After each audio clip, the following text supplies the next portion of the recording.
Puy de Maupassant. Han. Alplerin tepesinde, buzulların eteğinde, dağların beyaz eteklerini kesen taşlı ve çıplak yollara kurulu, lokantası da olan tüm ahşap hanlarda olduğu gibi, Schwarenbach evi de Gemmi geçidini takip etmekte olan gezginleri ağırlamaktadır. Jane Hauser ailesinin yaşadığı bu han, yılın 6 ayı açıktır. Sonrasında kar yağıp da vadiyi doldurmaya, Luce'ye inen yolu geçmeyi imkansız kılmaya başlayınca kadınlar, baba ve 3 oğul hanı yaşlı bekçi Gaspard Henry, genç bekçi Ulrich Kunsi ve iri dağ köpeği Sem'e emanet edip oradan ayrılırlar. 2 adam ve köpek ilkbahara kadar bu kardan hapishanede kalırlar. Gözlerinin önünde Balmhorn'un muazzam ve bembeyaz yamaçları, onları çevreleyen karın altında kapalı, gömülü, yığılı kalmış soluk ve ipeksi doruklar ve yine karın kapladığı, kucakladığı ve ezdiği, çatısı karla kaplı, pencerelerine kadar ulaşmış kar ve kardan duvar gibi olan kapısıyla küçük ev dışında başka bir şey yoktur. Hauser ailesinin Luce'ye döneceği gündü. Kış yaklaşıyor ve aşağı inmek gitgide daha da tehlikeli oluyordu. Yük ve bavullarla dolu 3 katır, 3 oğlanın gözetiminde önden gitmiş, sonrasında da anne Jeanne Hauser ve kızı Louis 4. bir katıra binip yola düşmüşlerdi. Arkalarından baba, yanında onlara inişteki tepeye kadar eşlik edecek olan 2 bekçiyle birlikte geliyordu. Öncelikle hanın önünde bulunan ve bu mevsimde artık donmuş olan, kayaların arasında bir deliği andıran küçük gölün çevresinden dolaştılar. Ardından çevresindeki tepeler, çarşaf gibi karla örtülmüş vadiyi takip ettiler. Güneş huzmeleri bu parlak ve donmuş beyaz çöle düşüyor, kör edici ve soğuk bir ateş yakıyordu. Bu dağ denizinde yaşayan hiçbir şey yok gibiydi. Bu aşırı yalnızlıkta tek bir şey kıpırdamıyor, hiçbir ses bu derin sessizliği bölmüyordu. Yavaş yavaş genç rehber Ulrich Kunsi, İsviçrelilere has o iri cüssesi ve uzun bacaklarıyla 2 kadını taşıyan katıra ulaşmak üzere babayı ve yaşlı rehber Gaspard Henry'yi arkasında bıraktı. Genç kız yaklaşmakta olan oğlana üzgün gözlerle onu çağırıyormuşçasına baktı. Sanki bu buzulların arasında uzun günler geçirdiğinden yanakları beyaza kesmiş, saçları solmuş gibi gözüken küçük sarışın bir köylü kızıydı. Genç adam onları taşıyan katıra yaklaşınca bir eliyle hayvana dokunup adımlarını yavaşlattı. Anne Hauser, kış için yapılması gereken, bitmek tükenmek bilmeyen şeyleri sayarak onunla konuşmaya başladı. Kunsi ilk kez Schwarenbach evinde kalacaktı. Harry ise karlar altında 14 kış geçirmişti bu handa. Ulrich Kunsi hiç de anlıyormuş gibi gözükmeden dinliyor ve durmadan genç kıza bakıyor. Arada sırada evet Bayan Hauser diye yanıt veriyordu. Ancak zihni uzaklardaydı. Sakin yüzü hissiz gözüküyordu. Donmuş yüzeyi dümdüz, vadinin derinliklerine dek uzanan Daube Gölü'ne vardılar. Sağda siyah, sivri kayalarla bezeli Daubernhorn ve onun yanında Lommern buzulunun muazzam buzul taşları Waldstübel'e tepeden bakıyordu. Loçe'ye inişin başladığı Gemmi geçidine yaklaştıklarında aniden ufukta koca Valais Alplerinin derin ve geniş Rhône vadisini ayırdığını gördüler. Uzaktan engebeli, basık ya da sivri beyaz tepeler bir yığın gibi güneşin altında parlıyordu. 2 boynuzlu Müşabel, koca Wishörn kütlesi, ağır Brunneckhörn, yüksek ve korkunç piramidiyle Cervin, şu insan katili canavarımsı Yosma Dent Blanche. Sonra bunların hepsinin altında, orantısız bir çukurun içinde, korkutucu bir uçurumun dibinde, Evleri koca bir yarığa serpilmiş, kum tanelerine benzeyen ve Gemmi'ye kapatıp Roan'a açılan Loche gözükür. Katır sağdaki dağdan gelip aynı dağın eteklerindeki görülmesi oldukça güç bu küçük köye doğru olağanüstü ve muazzam bir şekilde kıvrılıp durmaksızın dönerek giden patikanın kıyısında durdu. Kadınlar kara atladı. 2 yaşlı adam da onlara katılmıştı. Haydi dedi baba Hauser, Tanrı'ya emanet olun. Kolay gelsin. Gelecek sene görüşürüz dostlar. Yaşlı Harry yanıtladı. Gelecek sene görüşürüz. Kucaklaştılar. Madame Hauser sıra kendisine gelince yanağını da uzattı. Genç kızı da aynı şeyi yaptı. Sıra Ulrich Kunzi'ye gelince genç adam Louise'in kulağına fısıldadı. Yukarıda olanları unutmayınız. Kız unutmam diye yanıtladı. İşitilmemek için oldukça alçak bir sesle konuşmuştu.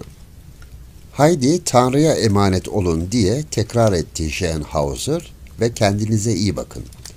Ve kadınların önünden geçip aşağı inmeye başladı. Çok geçmeden üçü birlikte ilk kıvrımın arkasında kayboldular ve 2 adam Schwarenbach evine dönmek üzere yola koyuldular. Yan yana yavaş yavaş ve konuşmadan ilerliyorlardı. Bitmişti. 4 ya da 5 ay tek başlarına yüz yüze kalacaklardı. Derken Gaspard Harry geçen kış hayatın nasıl olduğunu anlatmaya başladı. Artık bu yalnızlıkta bir kazanın olabileceği dağlara gelmek için oldukça yaşlı olan Michel Canol ile birlikte kalıyordu. Sıkılmıyorlardı. Aksine ilk günden herkes kendi işinin başına geçmişti ve bu bol zamanı geçirmek için oyunlar ve uğraşlar üretilmişti. Ulrich Kunzi gözlerini yere indirmiş onu dinliyor ama bir yandan da zihninde Gemmi'nin dönemeçlerinden köye ilerleyenleri düşünüyordu. Çok geçmeden korkunç kar dalgalarının altında siyah, küçük ve zor görünür bir nokta şeklinde han belirdi. Kapıyı açtıklarında iri, kıvırcık tüylü köpek Sam çevrelerinde hoplayıp zıplamaya başladı. "Haydi oğlum," dedi yaşlı Gaspard. "Artık yanımızda kadınlar yok. Akşam yemeğini hazırlamak gerek. Sen patatesleri soy." Böylece ikisi birlikte tahta taburelere çöküp çorbayı hazırlamaya başladılar. Ertesi sabah Ulrich Kunzi'ye oldukça uzun geldi. Yaşlı Harry sigarasını tüttürüp ocağa tükürürken genç adam da pencereden evin karşısında parlayan dağa bakıyordu. Öğleden sonra dışarı çıktı ve kadınların katırının bıraktığı izleri takip ederek önceki gün gittikleri yolu yürüdü. Gemli geçidine gelince yüzü koyun uzandı ve Loçe'ye baktı. Taşlık bir kuyunun içinde kalan köy, kar oldukça yakına gelmesine rağmen çevresini sarıp koruma sağlayan çam ağaçları sayesinde henüz kar altında kalmamıştı. Bu kadar yukarıdan bakınca köyün küçük evleri çayırdaki taşlara benziyordu. Küçük Hauser şimdi oradaki gri evlerden birindeydi. Hangisindeydi? Ulrich Kunzi hangisi olduğunu tespit etmek için oldukça uzaktaydı. Hala iniş açıkken oraya kadar inmeyi nasıl da isterdi. Ancak güneş Waldstrubel'in zirvesinin ardında kaybolmuştu. Böylece genç adam geri döndü. Yaşlı Harry sigara içiyordu. Dostunun geri döndüğünü görünce ona bir el kağıt oynamayı teklif etti ve birlikte bir masanın 2 etrafına karşılıklı olarak oturdular. Uzun süre oldukça basit bir kağıt oyunu olan bezik oynadılar. Ardından yemek yiyip yattılar. Sonraki günlerde ilk günkü gibi aydınlık ama soğuk, yeni kar yağmadan geçti.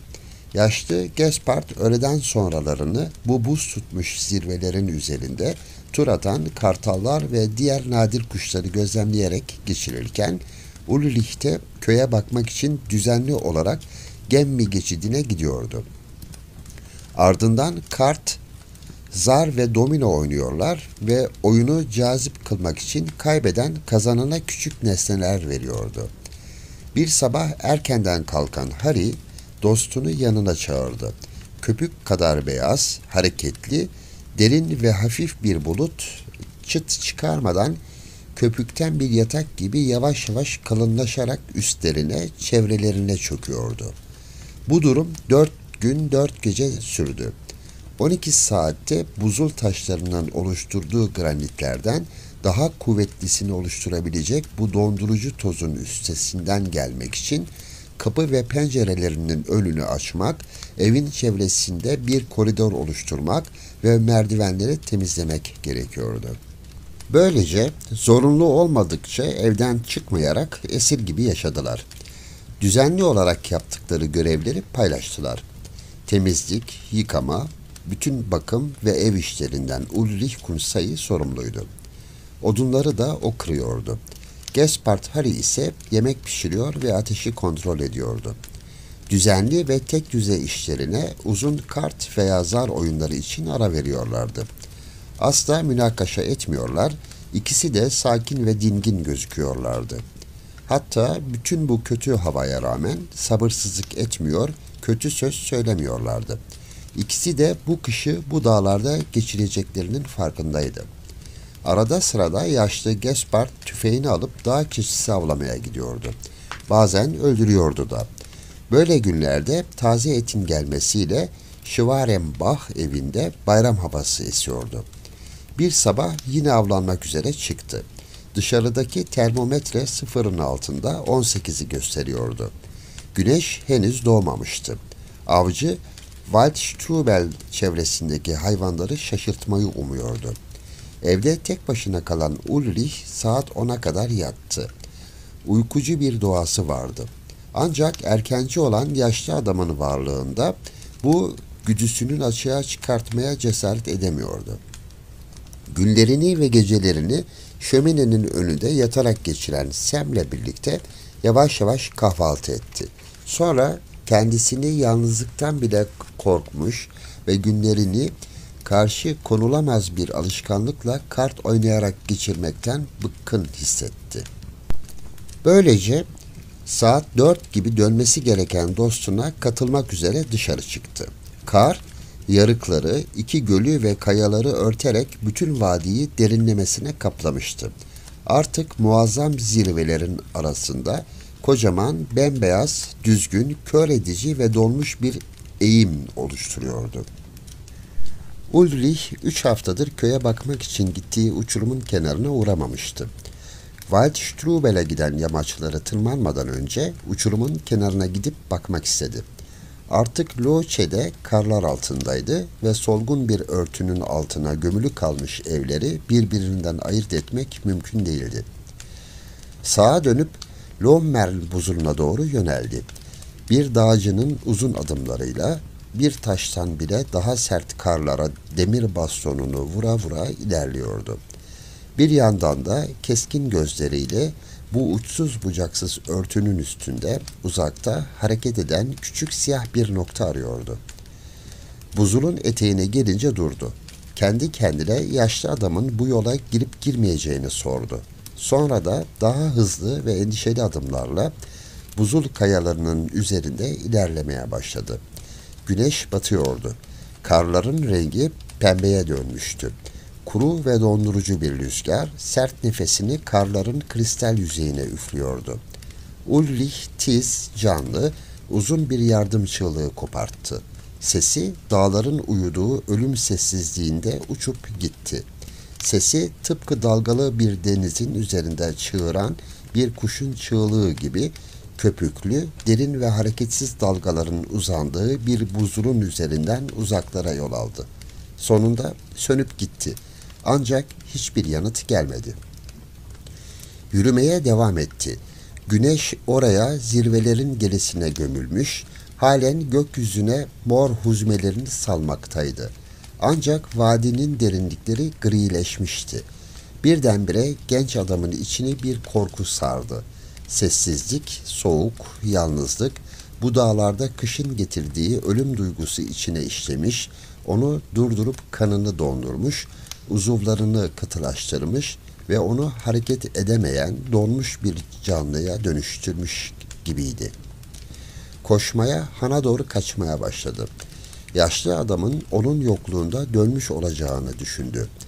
Başka bir yoldan dönmüş, şimdi de ayaklarının dibinde ölü bir dağ keçisiyle ateşin önünde oturuyor olmalıydı.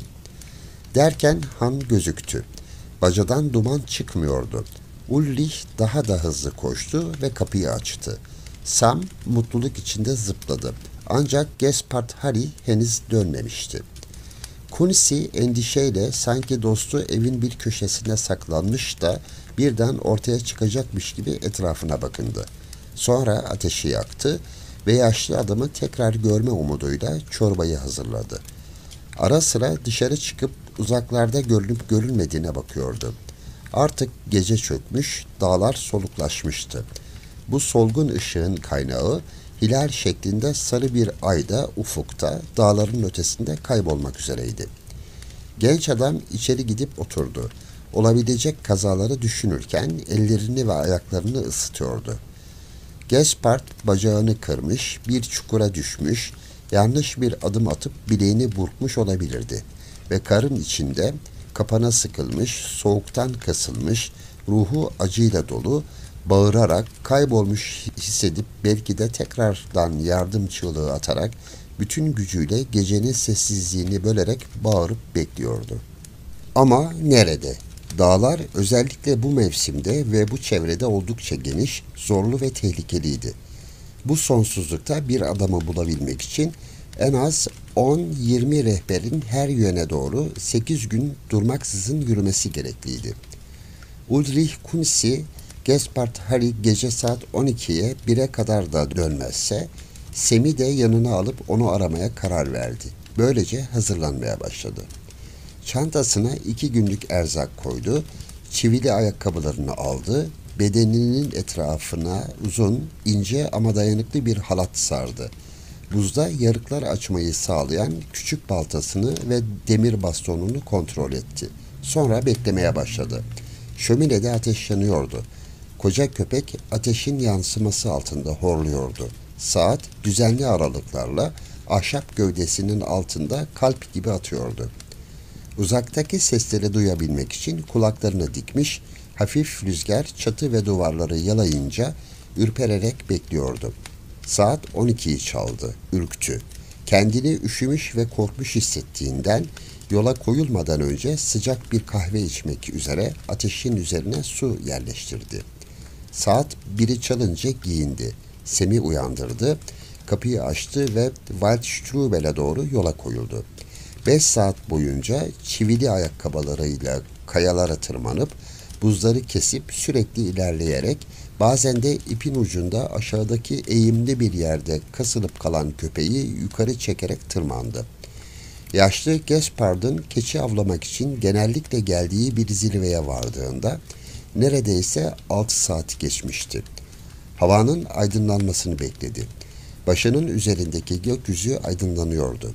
Aniden nereden geldiği belli olmayan garip bir parıltı, 100 mil çevresini saran bu koca mat dağ denizini aydınlattı. Öyle ki bu parlaklığın uzaya yayılmak için karların arasından çıktığını sanırdınız.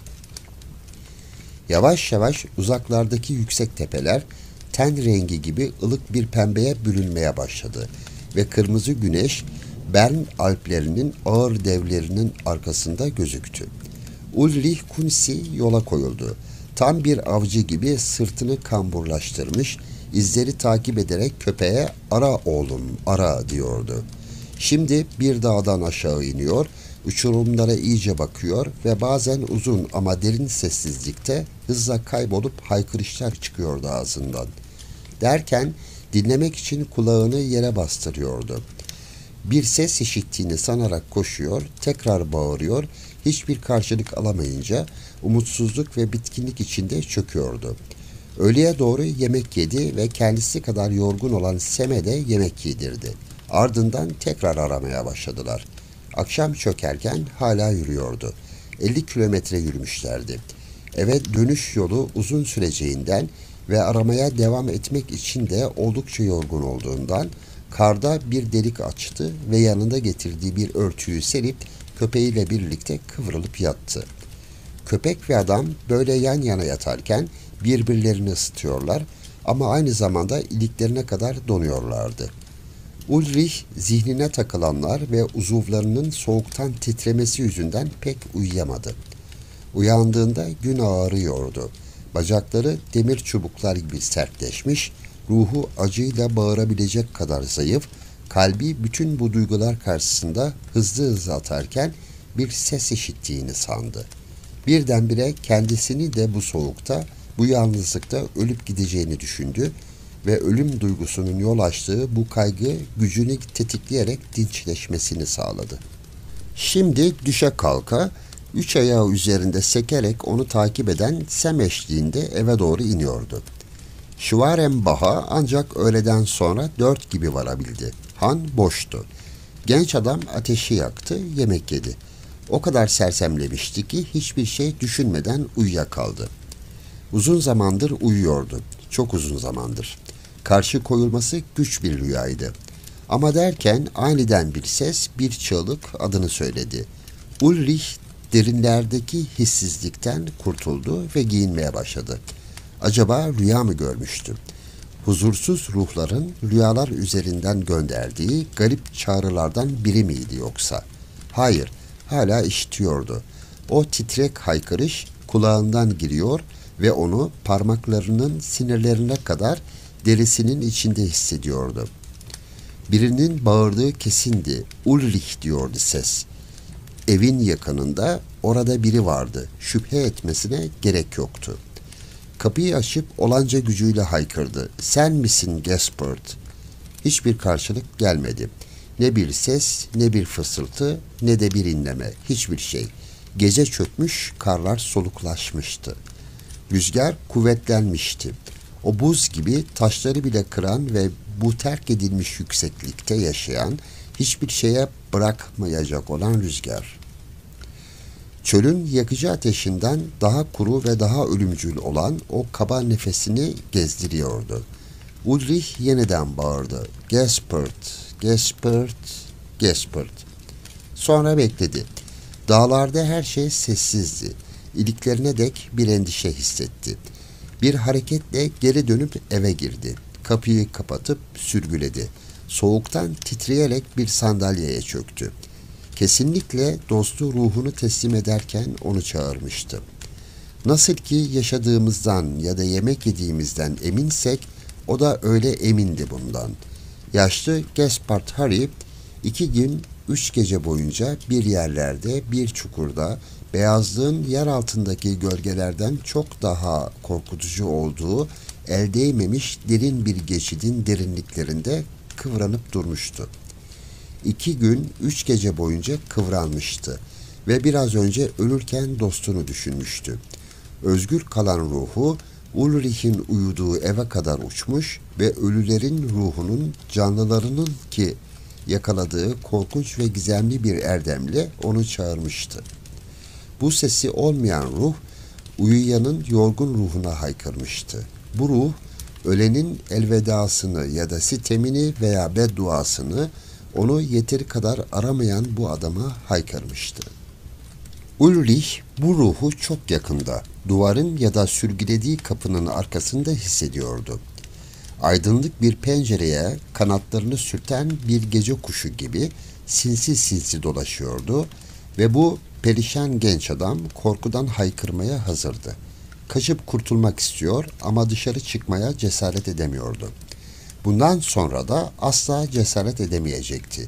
Çünkü hayalet, yaşlı rehberin bedeni bulunup bir mezarlıktaki kutsal toprağa gömülmedikçe gece gündüz evin çevresinde bekleyecekti. Gün ağardığında parlak güneş Kunsi'ye biraz güven verdi. Yemeği hazırladı, köpeği doyurdu ve hareketsiz, azap içinde yaşlı adamı karlar üstünde yatarken düşünerek bir sandalyeye çöktü. Derken dağlara akşam çökmeye başladığında korku yeniden içini sardı. Şimdi karanlık mutfakta sürüyordu. Bir mumun zayıf ışığı altında güç bela aydınlanan odada bir o yana bir bu yana uzun adımlarla dışarıdaki gecenin kasvetli sessizliğini bozacak bir çığlığın gelişini bekleyerek dinliyordu. Sanki dünyada kendinden başka Kimse yalnız değilmiş gibi tek başına ve sefil hissediyordu. Bu koca kar çölünde, yerleşim yerinin 2000 metre üstünde, insanların yaşadığı evlerin, hayatın devam ettiği, ses çıkarttığı, attığı yerlerin üstünde bu buzdan gökyüzünde yapayalnızdı. Nasıl olursa olsun kendini kurtarmanın, uçurumdan kendini atarak Loğuşa'ya inmenin çılgın isteği doldurdu içini. Ancak kapıyı açmaya cesaret edemiyordu. Diğer ölü olan yukarıda tek başına kalmamak için kesinlikle gelip yolunu tıkayacaktı. Gece yarısına doğru sonunda bir aşağı bir yukarı yürümekten yorgun düşmüş, kaygı ve korku yüreğini sarmış bir şekilde yatağından perili bir yerden korktuğu gibi korktuğundan bir sandalyenin üzerinde uyuyakaldı. Aniden önceki gece duyduğu o kaba çığlık kulaklarını tırmaladı. Öylesine titizdi ki Ulrich geleni bertaraf etmek için kollarını uzattı ve sandalyeyle birlikte sırt üstü düştü. Sam sese uyanmış, endişeli köpeklerin uluduğu gibi uluyor ve tehlikenin nereden geldiğini bulmak için dönüp duruyordu. Kapıya yaklaşınca hızlıca nefes alıp burnunu çekerek eşiği kokladı. Tüyleri kabarmış, kuyruğu dikleşmiş, hırlıyordu. Perişan bir halde olan Kunsi ayağa kalkmıştı. Bir eliyle sandalyenin ayağından kavrayıp bağırdı. "Girme, içeri girme. Girme yoksa seni öldürürüm." Bu tehdit karşısında heyecanlanan köpek, sahibini sinirlendiren bu görünmez düşmanla karşı öfkeyle havlıyordu. Sam yavaş yavaş sakinleşti ve dönüp şöminenin yakınına oturdu. Ancak huzursuzdu. Başı havada, parlak gözlerle dişleri arasından hırlıyordu. Ulrich ise kendine hakim olmaya çalıştı. Ancak korkudan bayılacakmış gibi hissettiğinden büfeye gidip konyak şişesini aldı ve kadehleri art arda sıraladı. Fikirleri güçlendi, cesareti yerine geldi. Ateşli bir coşku damarlarında geziyordu. Ertesi gün fazla bir şey yemedi. Sadece içki içti. Sonraki birkaç günü de bir sokak serserisi gibi serhoş geçirdi. Ne zamanki Gaspard Harry'i düşünse, serhoş olup yere düşene kadar içmeye başlıyordu. Yerde öylece yüzü koyun, serhoş bir ölü gibi uzuvları tutulmuş horlayarak yatıyordu.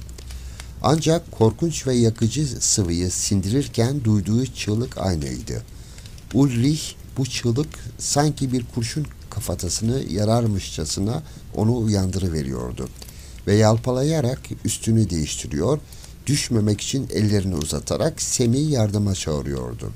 Sahibi kadar delirmiş gözüken köpek, genç adam konyağı sanki soğuk bir suymuş da düşüncelerini, korkusunu ve anılarını uyuşturup onu uyutabilirmiş gibi kafasına dikerken kapıyı atlıyor, tırmalıyor, beyaz dişlerini geçiriyordu. 3 haftada elindeki tüm alkolü tüketti. Ancak bu devamlı serhoşluk dehşetini bir süre yatıştırdıysa bile sonradan daha kuvvetli bir şekilde endişeleniyor ve kendini kontrol etmesi imkansızlaşıyordu. Bir aylık serhoşluk ve durmaksızın artan yalnızlık onu çileden çıkartmış, bir matkap gibi beynine düşünceler sokmuştu. Şimdi kafesteki bir hayvan gibi evinde dolaşıp duruyordu. Kulağını kapıya dayayarak diğerinin orada olup olmadığını, duvarın diğer tarafında ona meydan okuyup okumadığını işitmeye çalışıyordu. Derken yorgunluktan uyuklamaya başladı. Ta ki bir takım sesler onu yerinden zıplatana kadar. Sonunda bir gece sınıra dayanmış korkaklar gibi kapıya yöneldi ve onu çağıranı görüp susmasını söylemek üzere kapıyı açtı. Suratını onu iliklerine dek donduran buz gibi bir rüzgar yalayınca Sam'in dışarı çıktığını fark etmeden kapıyı çarparak kapattı ve sürgüledi. Titreyerek ateşe odun attı ve ısınmak üzere şöminenin karşısına geçti. Ancak aniden birinin inleyerek duvarı tırmaladığını işitti. Perişan bir halde bağırdı. "Git buradan!" Uzun ve acılı bir feryat onu yanıtladı. Derken her şey onu dehşete sürükleyiverdi. Tekrar etti. "Git buradan!" Bir yandan da dört dönüp saklanacak bir köşe arıyordu. Dışarıdaki ise inlemeye devam ederek evi boylu boyunca geçti ve duvara çarptı. Ulrich içinde tabak, çanak ve erzak bulunan büfeye ilerledi ve insanüstü bir güçle büfeyi barikat olarak kullanmak üzere kapının önüne dek itti. Sonra geri kalan eşyaları, yatakları, minderleri, sandalyeleri üst üste yığmaya, sanki bir düşman ablukaya almış gibi pencereleri kapatmaya başladı. Artık dışarıdaki feryat figan etmeye başlamıştı. Bütün bunlardan içi kararan genç adam da benzer çığlıklarla karşılık veriyordu. Birbirlerine haykırmayı kesmeden günler geceler geçirdiler. Biri evin etrafında dönüp duvarları yıkmak istermişçesine tırnaklarını geçirip tırmalıyor, diğeri ise eğilip kulaklarını taşlara dayayarak dışarıdakinin tüm hareketlerini dinliyor ve çağrılarına korkunç çığlıklarla karşılık veriyordu. Bir akşam Ulrich artık tek başka ses duymadı. O kadar yorulmuştu ki oturdu ve çok geçmeden uyuyakaldı. Hiçbir şey hatırlamadan, aklında tek bir düşünce olmaksızın sanki bu derin uyku boyunca zihnindeki her şey boşaltılmış gibi uyandı. Açtı, yemek yedi. Kış bitmişti. Gemmi geçidi tekrardan açılmıştı. Hauser ailesi dağdaki evlerine gitmek üzere yola koyuldu. Bayıra gelir gelmez kadınlar katırlarına bindi ve onları aramaya gelmesi gereken iki adam hakkında konuşmaya başladı. Yol açılalı birkaç gün olmuştu. Ancak iki adamdan hiçbiri aşağı gelip de kışın olanlar hakkında önceden bilgi vermediği için şaşkındılar. Sonunda karla kaplı han gözüktü. Kapı ve pencereler kapalıydı. Fakat bacadan çıkan zayıf duman Baba Hauser'ı içeride birileri olduğuna ikna etmişti. Ancak yaklaşırlarken kapı eşiğinde yan uzanmış, kartalların lime lime ettiği kocaman bir hayvan leşi yattığını gördüler. Hepsi yaklaşıp baktı. Sam olmalı dedi anne ve bağırdı. Hey Gaspard! İçeriden sanki bir hayvan haykırıyormuşçasına tiz bir çığlık kadını yanıtladı. Baba Hauser bağırdı. Hey Gaspard! Öncekine benzer bir inilti geldi yine. Bunun üzerine üç adam, baba ve iki oğlan kapıyı açmaya çalıştılar. Kapı direndi. Ahırdan uzun tahta bir kiliş alıp bir koçbaşı gibi kullanarak tüm güçleriyle kapıya yüklendiler. Tahta inledi, kırıldı ve parçalara ayrıştı. Büyük bir gürültü evi sarmıştı ve içeride yere düşmüş büfenin arkasında ayakta saçları omuzlarına, sakalı göğsüne inen, gözleri ateş gibi üzerinde lif lif elbiselerle bir adam gördüler. Adamlar bunun kim olduğunu bilememişti. Ancak Louis Hauser bağırdı. Bu Ulrich anne. Anne saçları beyaza kesmiş olsa da bu adamın Ulrich olduğunu anladı. Ulrich içeri girmelerine, ona dokunmalarına izin verdi. Ancak sorulan hiçbir soruyu yanıtlamıyordu. Onu Loice'ye götürüp doktorlara gösterdiler. Deli teşhisi konuldu. Ve hiç kimse diğer bekçiye ne olduğunu öğrenemedi. Aynı yaz küçük Hauser, doktorların dağ soğuklarına bağladığı bir güçsüzlük hastalığı yüzünden neredeyse ölüyordu.